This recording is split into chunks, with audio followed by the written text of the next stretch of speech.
हम लोग बहुत सारी चीज़ों की बातें करते हैं, प्रभु की बात करते हैं। हमेशा हम मसीह लोग जो हैं, हम लोग अक्सर प्रभु में बातें करते हैं। अभी हम लोग अपने आप को पहचान नहीं पाए। कहानी है उकाव पक्षी, जिसको गिद्ध बोलते हैं ना, चील जो सबसे ऊपर उड़ता है, और मुर्गी का कहानी सुने आप। उसमें ना एक पक्षी और होता है, रेवेन पक्षी। एक रेवेन एक पक्षी होता है, पता है। गिद्ध जो चील होता है ना, वो उसका टक्कर का पता है। जब आता है ना शिकार करने के लिए, तो जो शेर होते हैं, उसको जंगल का राजा बोला जाता है, वो भी जगह ढूंढने लगता है छुपने का। इतना खतरनाक होता है। लेकिन गिद्ध पता है वो भी हारता है। कब हारता है? जब वो अपना बैटल ग्राउंड बदल देता है, युद्ध का मैदान बदल देता है। वो सांप को, उसका सबसे खतरनाक और सबसे प्यारा भोजन, टेस्टी भोजन क्या है उसका? सांप। सांप खाना बहुत पसंद करता है वो, पता है। लेकिन अगर उसी सांप को जमीन पे ले आकर के अगर सांप को मारना इतना आसान नहीं है, ठीक है। कोबरा जैसा अगर सांप मिल जाए तो उसको मारना और भी आसान नहीं है। उसको कैसे मारता है गिद्ध? देखें कभी? कभी नहीं देखे?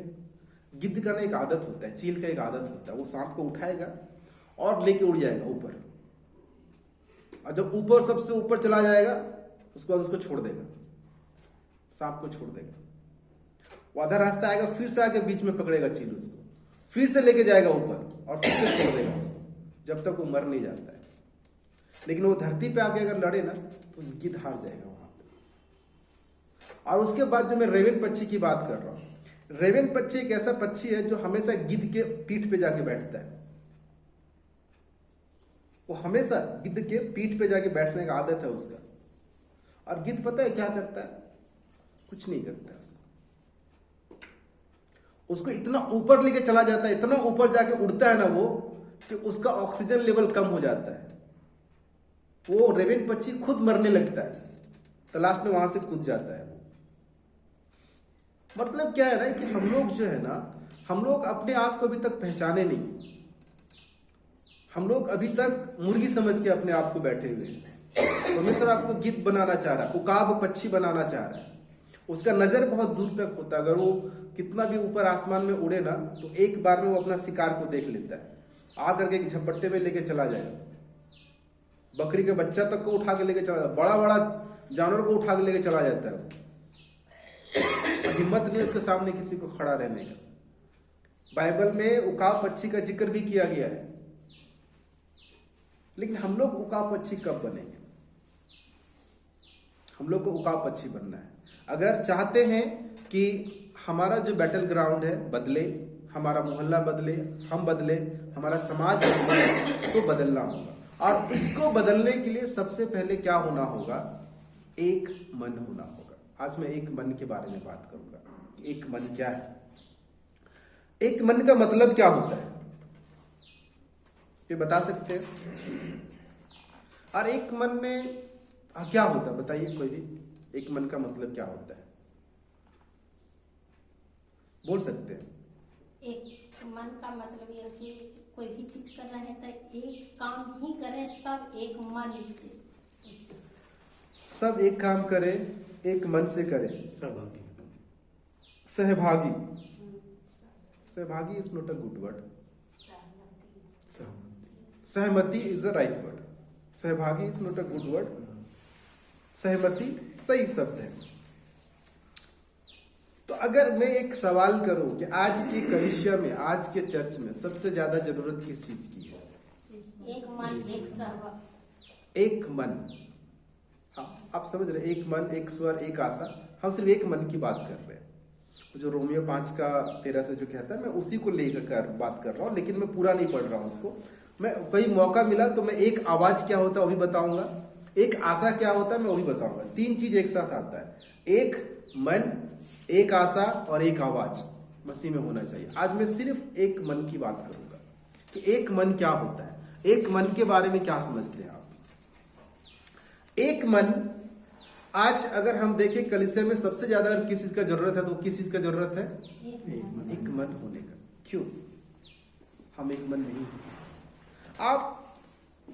आप देखते होंगे आज पूरा दुनिया में कहीं न कहीं अलगाव देखते, एक विभाजन को देखते पूरा दुनिया में नजर आता है, सब जानते हैं। अगर हम अपने देश को देखें, अपने स्टेट को देखें, अपने डिस्ट्रिक्ट को देखें, राज्य और जिला को देखें, तो वहां भी आपको विभाजन दिखता है, बदलाव दिखता है, सब जगह दिखता है। गांव में जाके देखिए तो वहां भी आजकल विभाजन चालू हो गया है, पहले नहीं था ऐसा, बट गांव में भी लोग अलग अलग रहना सीख गए हैं। वहां भी लोग बदलाव, एक विभाजन दिखता है, एक अलगावपन दिखता है। और हमारे कलिसिया में तो सबसे ज्यादा दिखता है कि नहीं दिखता है? कौन बोलते हैं नहीं दिखता है? दिखता है, दिखना चाहिए। क्यों दिखता है? क्योंकि एक मन नहीं है, एक मन नहीं है। और इससे भी बड़ी बात अगर हम देखें, हम अपने अंदर बंटवारा को पाते हैं। हम अपने आप में एक मन नहीं, हम खुद में एक मन नहीं। अगर हम अपने अंदर झांक के देखें ना, तो आपको दिखेगा कि हम बटे हुए। जब आप खुद बटे हुए तो कलीसिया एक नहीं हो सकता है, और जब कलीसिया एक नहीं हो सकता है तो हमारा जिला एक नहीं हो सकता है, और जब जिला एक नहीं होगा तो राज्य एक नहीं होगा, राज्य एक नहीं होगा तो देश एक नहीं होगा, और देश एक नहीं होगा तो विश्व एक नहीं होगा। सब एक दूसरे से जुड़ा हुआ है। सो पहले हमको अपने अंदर एक होना है, अपने मन को एक करना है, अपने अंदर के बंटवारे को खत्म करना है। अगर आप अपने अंदर के बंटवारे को खत्म करते हैं तो आपके कलीसिया का बंटवारा खत्म होगा। और पूरे इस विश्व में कहीं भी अगर कलीसिया एक मन हो गया ना, इस हजारीबाग को, पूरे झारखंड को और भारत को बदलने में समय नहीं लगेगा। लेकिन सभी लोग एक मन नहीं। सबसे बड़ी बात यहां पे ये होता है। तो क्यों है इतना बंटवारा, इतना विभाजन, इतना अलगाव हमारे बीच में क्यों है? क्या कारण है? तो बता सकते हैं क्यों है हमारे मन में, हमारे बीच में इतना बंटवारा क्यों है, इतना अलगावपन क्यों है? क्योंकि एक दूसरे से चलते रहते हैं, एक दूसरे का आगे बढ़ने नहीं देखने चाहते। तो वैसे लोगों को तो कलीसिया में आना ही नहीं चाहिए। क्योंकि अगर आप देखिए, एक सड़ा हुआ मछली पूरा तालाब को सड़ा देता है। आप अगर प्रभु में एक वचन पढ़िएगा, रोमियो 15:16, ये 15:6 जरा पढ़िए उसको। ताकि तुम एक मन और एक स्वर में हमारे प्रभु यीशु मसीह के पिता परमेश्वर की स्तुति करो। बस क्या कहता है? यह बहुत सुंदर वर्ड है, और इतना सुंदर वर्ड है, हम लोग इसको हमेशा पढ़े होंगे, हमेशा अपने लाइफ में पढ़े होंगे, और इसको सुने भी होंगे। आज पहली बार मेरे ख्याल से नहीं सुन रहे हैं आप लोग। इस वचन से क्या क्या समझ में आता है, क्या क्या शब्द निकल के आता है, जरा मुझे बताइए। क्या क्या शब्द यहां से हम निकाल सकते हैं?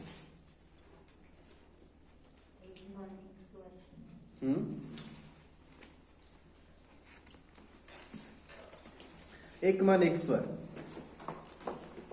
क्या करने के लिए बोलता है? एक मन एक स्वर में, एक मन एक स्वर में क्या करने के लिए बोल रहा है उस वचन में?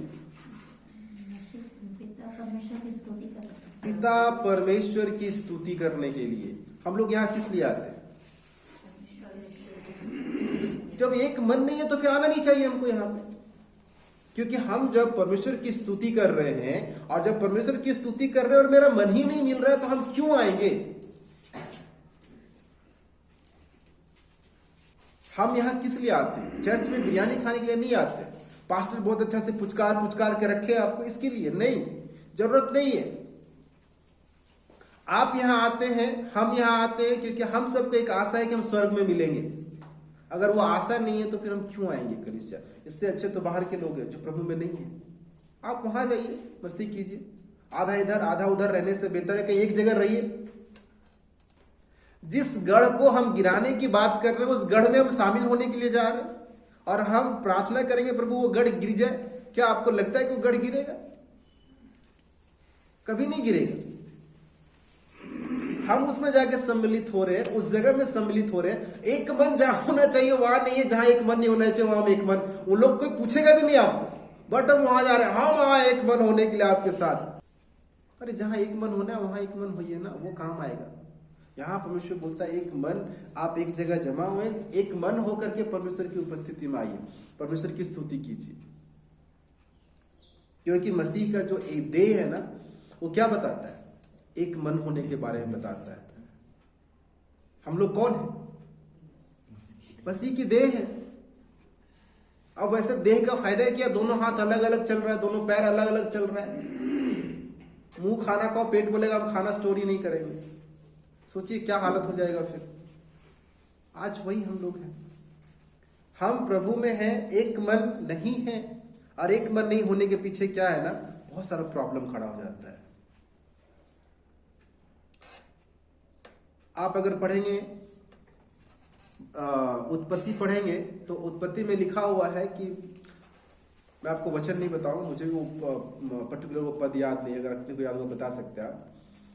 परमेश्वर कहता है कि मनुष्य को बना के पछताया, परमेश्वर मनुष्य को बना के पछताया था ना। क्या जरूरी था फिर नूह के समय खत्म कर, सबको खत्म कर देते, कहानी खत्म। हम लोग कहावत बोलते हैं ना, बांस रहेगा ना बांसुरी बजेगा, ना इंसान रहेगा ना हमको परेशान करेगा, बात खत्म हो गया।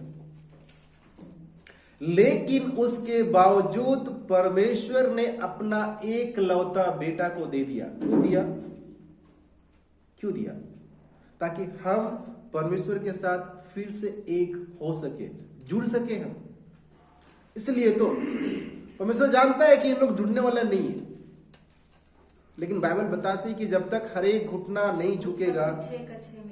उत्पत्ति 6:6 में लिखा, आप लोग पढ़ लीजिएगा घर में। एक मन होने के लिए परमेश्वर ने अपना पुत्र को दिया, उसको मृत्यु, उसको क्रूस की मृत्यु, जो सबसे खतरनाक, सबसे बदनाम और सबसे दयनीय मृत्यु माना जाता है, क्रूस की मृत्यु में परमेश्वर ने अपना एकलौता बेटा को दिया। किस लिए दिया? कि हम बचे, हम उससे दोबारा मिले। और मेरा अकड़ अलग ही है, हमारा अकड़ अलग है, मनुष्य का अकड़ अलग है। किस बात का 56 इंच का सीना फुला के चल रहे हैं हम लोग? अगर एक मन नहीं है तो बेकार है। एक मन होना जरूरी है। एक वचन पढ़िएगा यूहन्ना 17:20 से लेकर 23 तक।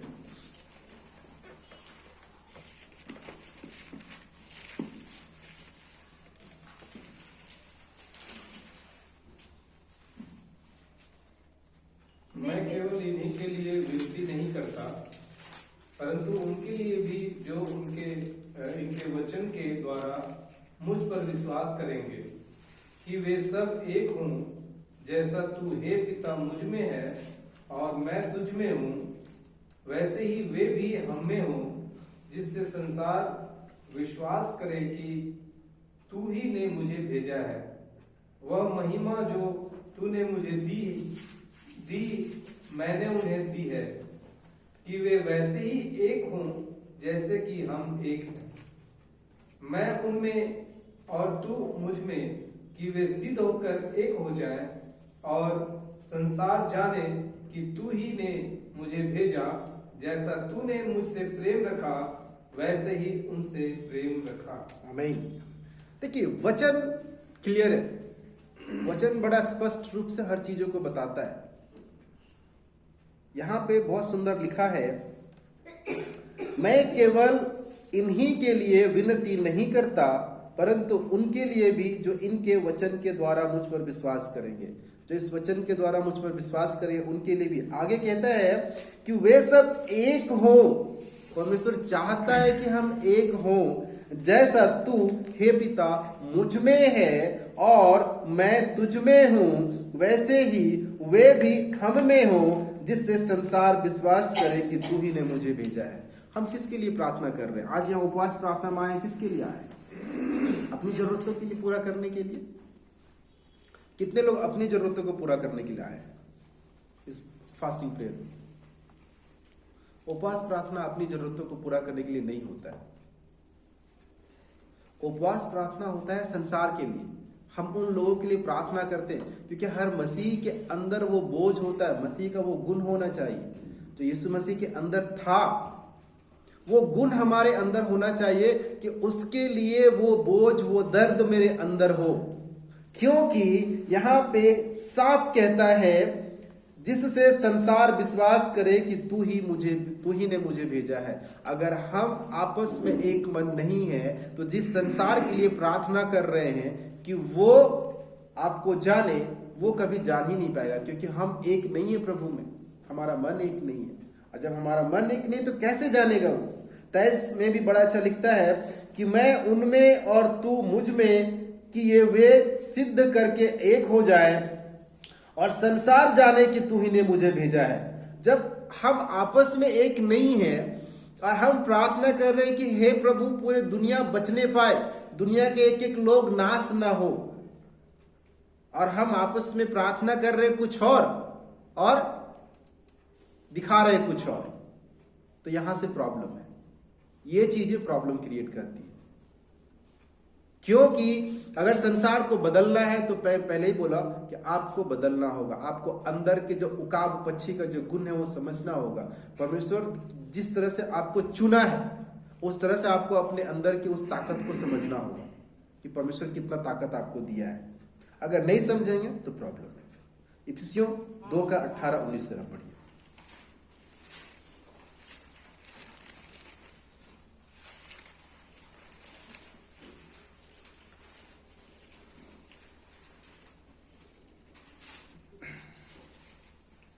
क्योंकि उसी के द्वारा हम दोनों की एक आत्मा में पिता के पास पहुंच होती है। इसलिए तुम अब विदेशी और मुसाफिर नहीं रहे, परंतु पवित्र लोगों के संगी, स्वदेशी और परमेश्वर के घराने के हो गए हो। एक मिनट मैं भी थोड़ा निकाल लेता हूं। 2:18-19